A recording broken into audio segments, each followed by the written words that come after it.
Twinsburg Schools, Twinsburg First Responders, and a host of community partners recently took part in a very important, very realistic active shooter response drill. And I want to be really clear that this video you're about to see is only a drill. So we have an intruder coming in the comments. Institute Alice lockdown procedures immediately. Gather students in proximity to your classroom. Lock or barricade your door. The door should already be locked. Turn the lights off. Cease teaching activities. Get out of view and listen for information over the PA system. This is not a drill. We are in Alice lockdown procedures. You can make the decision to decide to exit the room or building. The shooter is still in the upstairs L pod. I repeat, brown hoodie, jeans, upstairs L pod.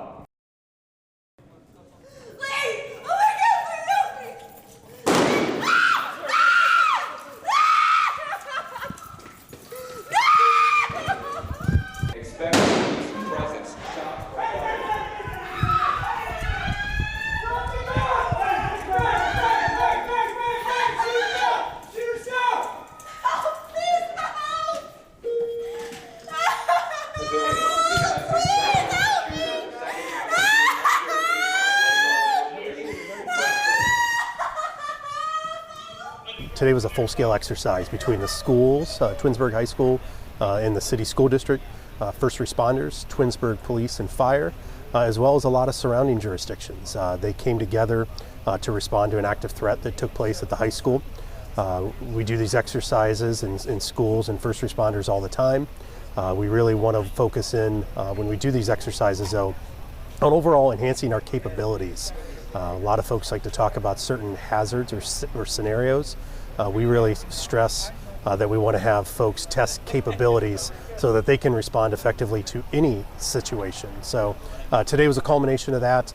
A full-scale exercise, very complex, as your footage probably showed. There's a lot of lights and sirens and moving parts, and it's just a great opportunity for police, fire, schools, EMS to practice together so that they're ready. You know, God forbid something real world would ever happen. We got 4 down in the comments.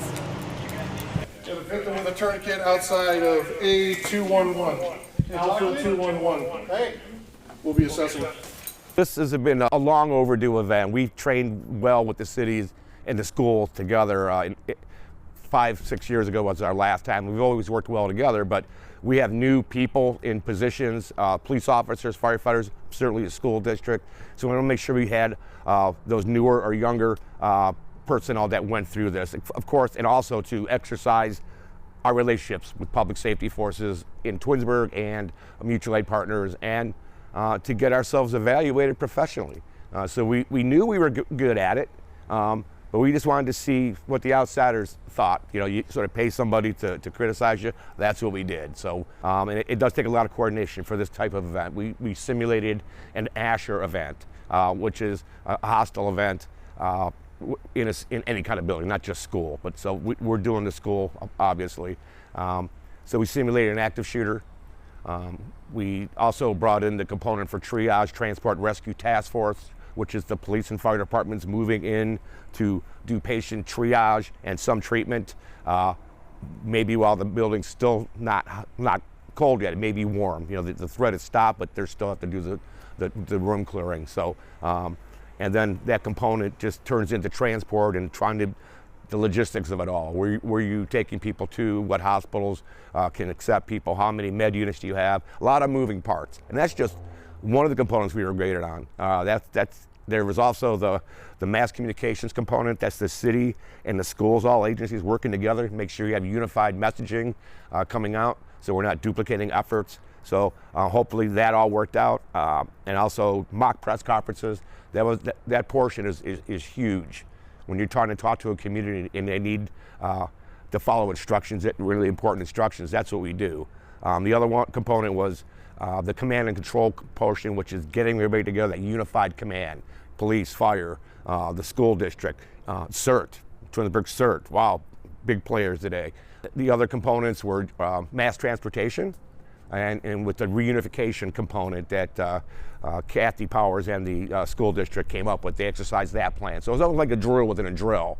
So the stuff was done here, but they were still active up there. So CERT helped out there with some logistics, and it was the reunification center with the parents and the students.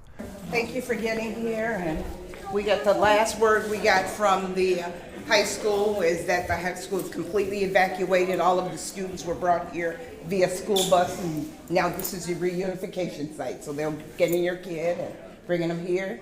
Very good, thank you. You guys did it pretty quickly. We tried, and thanks to the Twinsburg and Reminderville safety forces, and everything went well. So.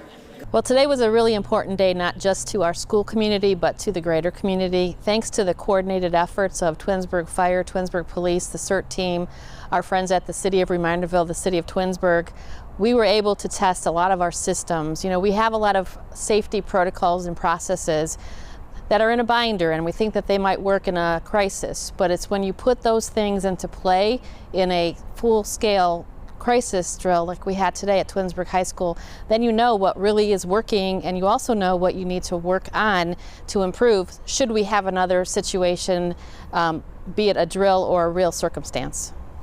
This kind of training is so important. You know, it's good having a plan on paper, but if you don't exercise it and get the parts moving, then you're really wasting time. We're blessed that we have a great partnership in the city with the schools.